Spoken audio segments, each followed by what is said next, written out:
Hola, buenos dias, ¿cómo está? It's Kaipacha with the weekly Pele report for September 6th of 2023. Found a little clearing here on the trail. I'm on the island of Mallorca, and it is beautiful. For what? The Sun conjunct Mercury today. Today, I will read you the Sabian symbol for that. But really, not only that, but it is square to the moon. I'm gonna head over to these ruins over here. It looks like, well, maybe they're, I don't know if it's a ruin or a cave, but I'm gonna check it out. Yeah. How about it? Here's the clearing for you.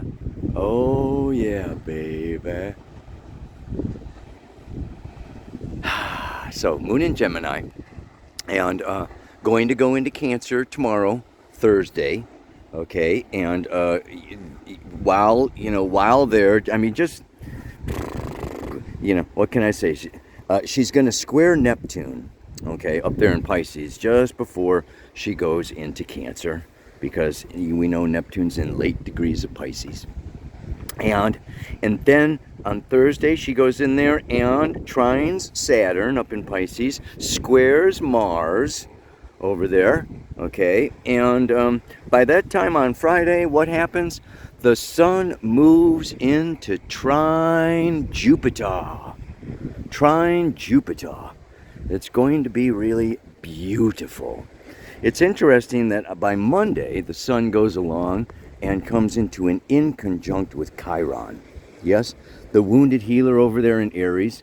It's interesting that first the Sun was conjunct both Chiron and Jupiter in the first weeks of April. Okay, so if you can remember back to April, the seeds were sown. There was a Jupiter-Chiron conjunction in the middle of March, and they moved pretty slow. So the Sun came around and it really hit both of them. Yeah, right around the same time in the first 2 weeks of April. Let's look at these caves over here. And now it comes into the 120 degree trine from Jupiter and 150 degree inconjunct from to Chiron. Those are like the major aspects, of course, and Mercury is doing the same thing. Yeah, this is just an old cave. There's tons of caves all over here.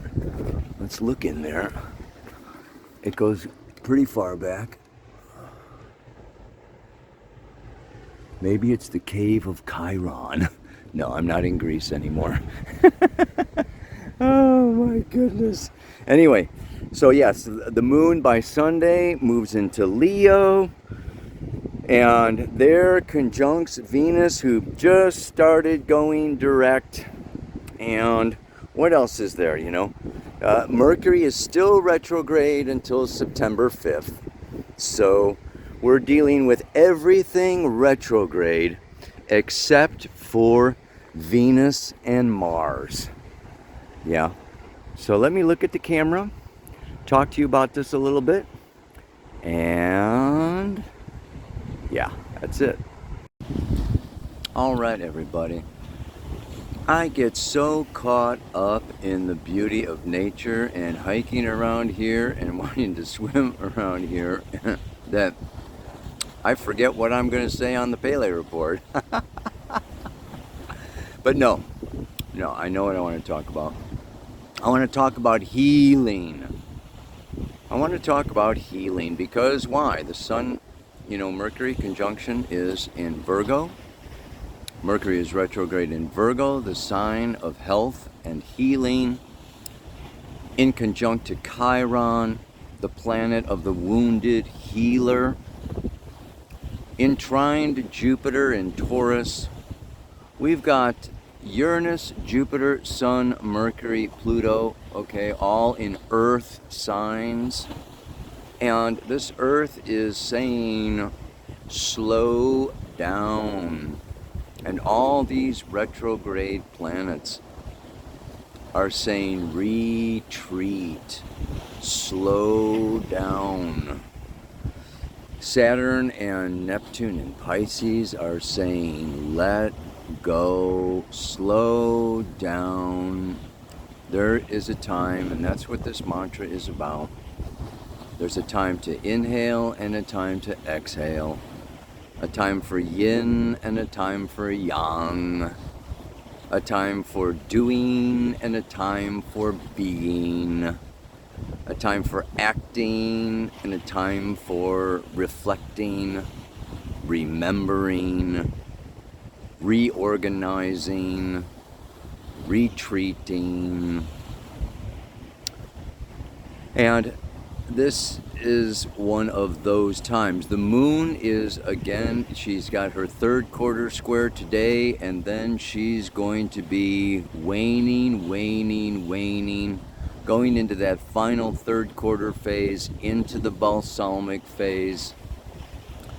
So there is just a lot, and there's a lot of healing to do. Let's really consider this.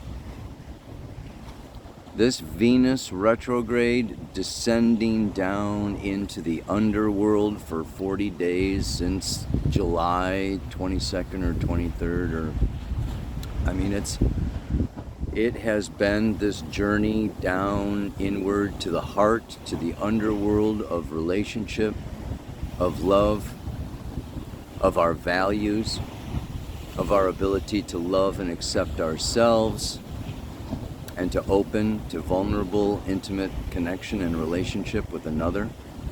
Now Mars has moved into Libra, that sign of relationship and partnership.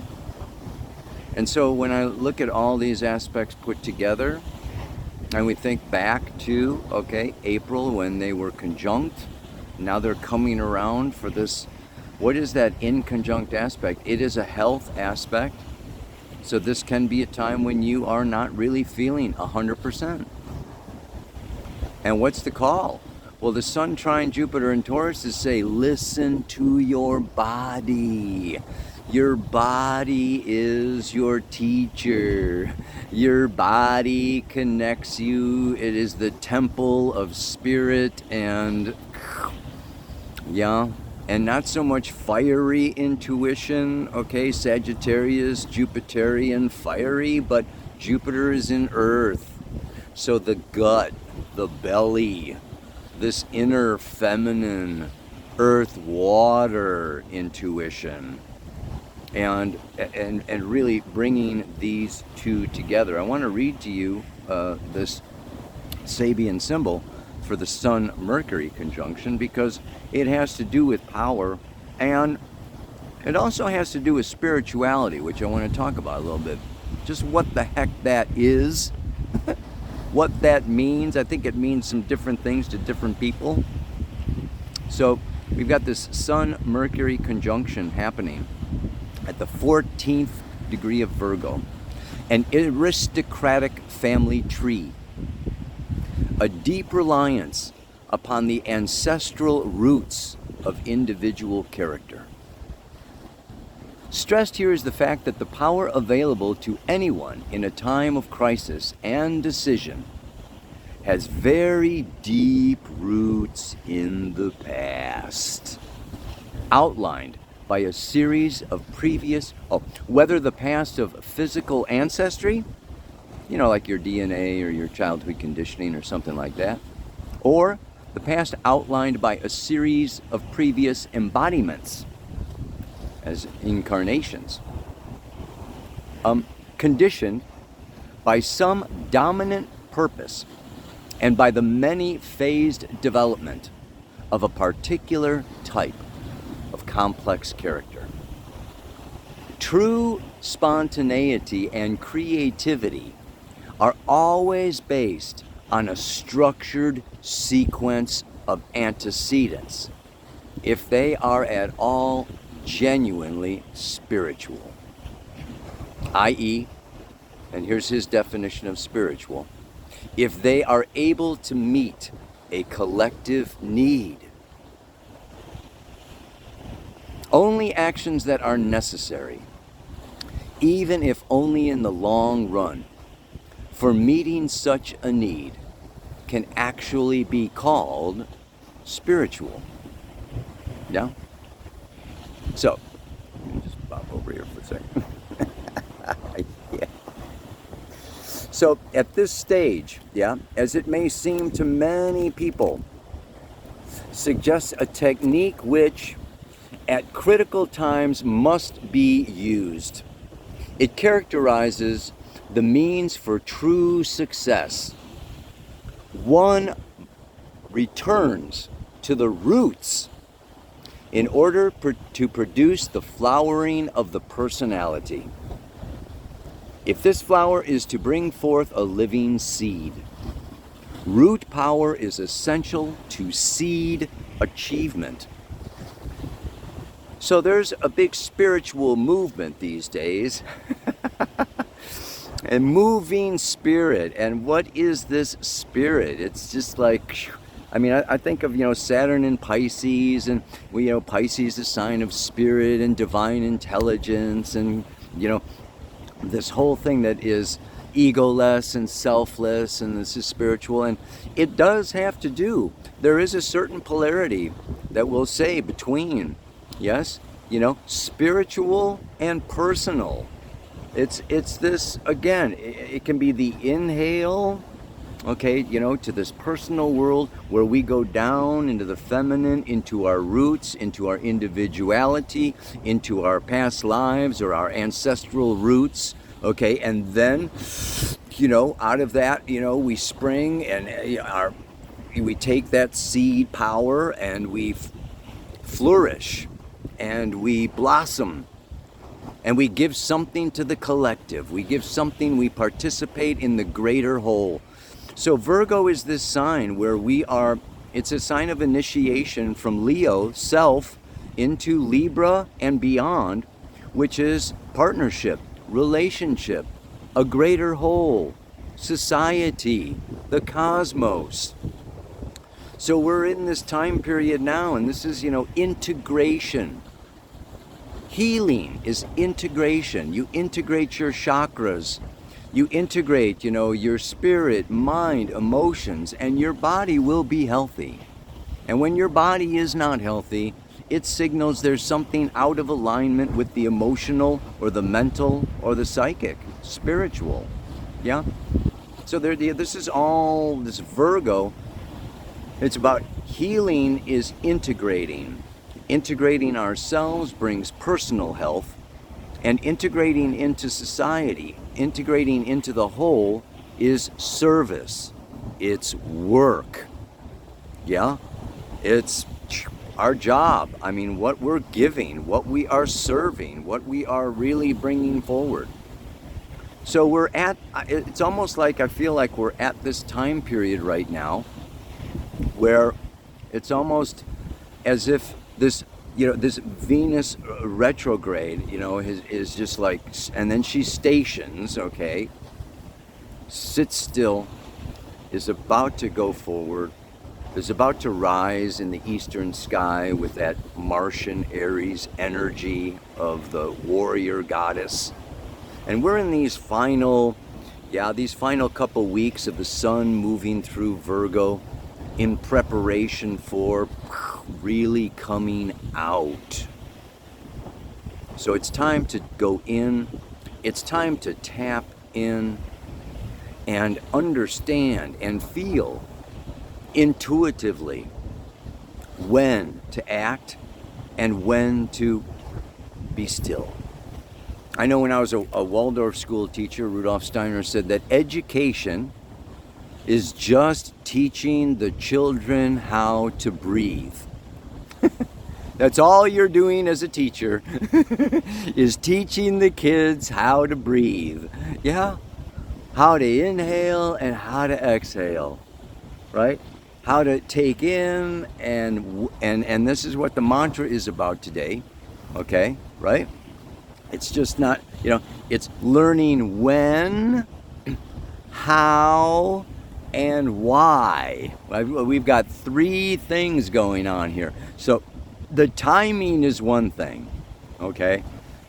And I feel like right now we're in this place of the suspend your breath, at the end of your pranayama, root lock, mula band, suspend the breath, raise that kundalini up and, like go into that space. I've often felt like, you know what? When you're not breathing, you can't be thinking. One way to stop your thinking is to stop breathing for a little while. And it really clears your mind. It's one of my techniques. It's like, okay, if I want to stop thinking, and you go into the zone. and so I feel like this is, this stationary Venus at her same degree, okay, for, like I said last week, she's at that 15th degree for a while, Well, she's going to square Jupiter for a while. And so it's almost like, okay, feel, tap in, take this time, because things are going to change. Mercury's going to go direct. Venus is direct. They're all, Sun, Mercury, Venus are all going to bop out of Virgo into Libra. I mean, this is the time to retreat. And with Chiron, let's look at this Chiron. What does Chiron in Aries? This has a whole thing to do, okay, with Chiron is your soul path, the soul journey. Are your actions, are your Martian actions reflective of your soul's intentions? So, Chiron in Aries, Sun aspecting Chiron. The Sun is my creative force, my vital life energy. Besides not having very much these days, when it's in conjunct Chiron, okay, because Chiron wants us to reflect on, are we on track? Are we truly creating the spiritual life that we sought when we incarnated? So this is time to retreat, go within, do your retrogrades. Am I on track? Is this really what I want to be creating? Is this really where I want to be going? Is this my, it's my chosen path? Is my chosen path in alignment with my soul's intention? This is the ultimate healing of Chiron in Aries that we are all going through collectively. So it's just, that's the, so that's the when, okay, and how to do this, Like I say, a lot of times Chiron is a health crisis where you just get laid up in a hospital bed, or you get laid up with COVID at home, or you get laid up, you just, or you run out of money, or you run out of gas, or you run out of food, or you just run out of things, and it becomes a situation where you are stuck. You're stuck. You missed your flight. You're stuck. You missed your boat. You crashed your car. Whatever. But this is just where, and especially with Mercury retrograde, I suggest you get somewhere and chill. I'm going on retreat. Yeah, next week it's going to be awesome. Be in some teepees by the lake and just retreat. And then after that, the Bahamas. Swimming with the dolphins. It's retreat. Water, earth, massage, inner journeys, rituals, inner ceremony, candles, incense, altars, just like spending time in nature. This is the how. And then the why. There's the big one. When, how, and why, okay? Well, the why is going to be different for different people. Yeah? Oh my God. We are never very far outside the matrix. Anyway, yeah, the why is different for different people. You've got this in your, it could be aspecting different planets in your personal chart.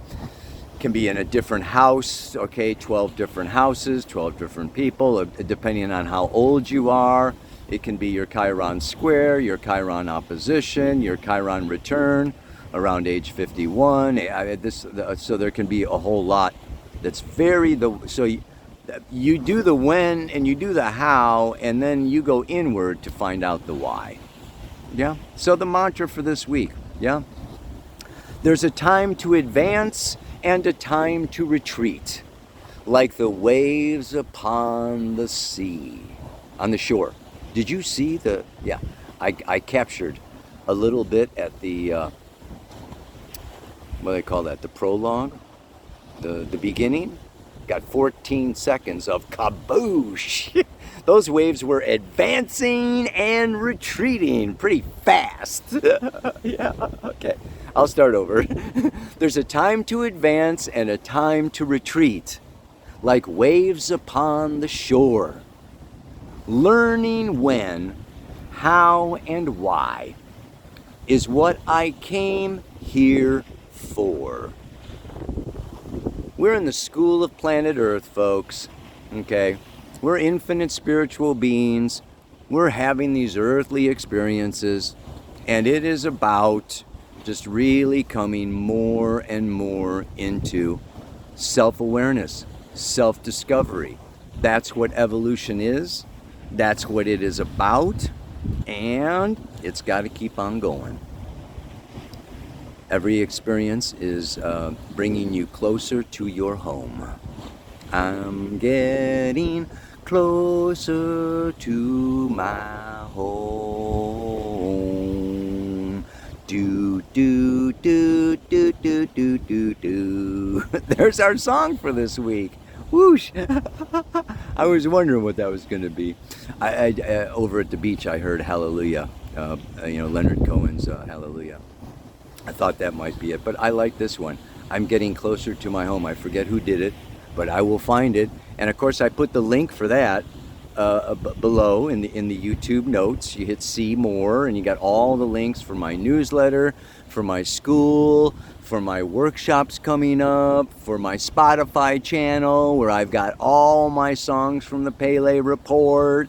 What else have I got? I mean, geez Louise, I'm all over the frickin' place, man. So, yeah.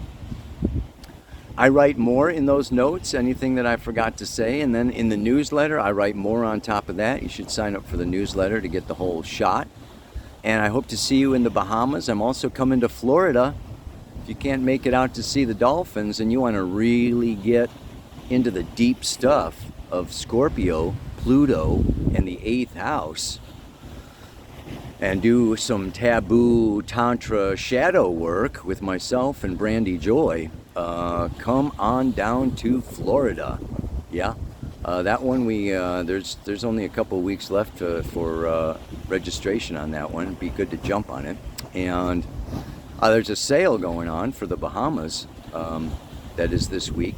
Wild Quest, who invited me over there, is having a sale. So you could save a little bit if you want to come swim with the dolphins. Anyway, yeah, no matter where you are, no matter what you do, no matter where you go, I hope that you breathe, you're aware of your breath, you relax that breath, you let go and surrender to what is, letting go of the stress that causes so many physical, emotional, and mental problems. I think stress is the #1 cause of all, disease, death, problems. I think they've nailed it all down to stress. And in some ways, the Sun trine Jupiter is what? Faith and hope. If there's a way to deal with stress, it's just to have faith. Hope for the best. Go for the best and believe that whatever happens is for the best. This is Jupiter. It's just talk about the left-hand path, accepting what is. It may even be painful, but I know this is something good is going to come out of this, even if it hurts. Yeah. I mean, it's really great. So, and this goes pretty much for the whole week. I mean, the exact trine, is Friday, but you're feeling it today. And it's going to build stronger, and it's going to last all through the weekend. So have a good weekend. Go on a quest. Jupiter is foreign lands, foreign journeys, travel, get out of town, go climb a mountain, go ride a horse, whatever. Ow! Yeah, baby. One more time. There's a time to advance and a time to retreat, like the waves upon the shore. Learning when, how, and why is what I came here for. So frickin' do it. Do your homework. Namaste. Aloha. So much love.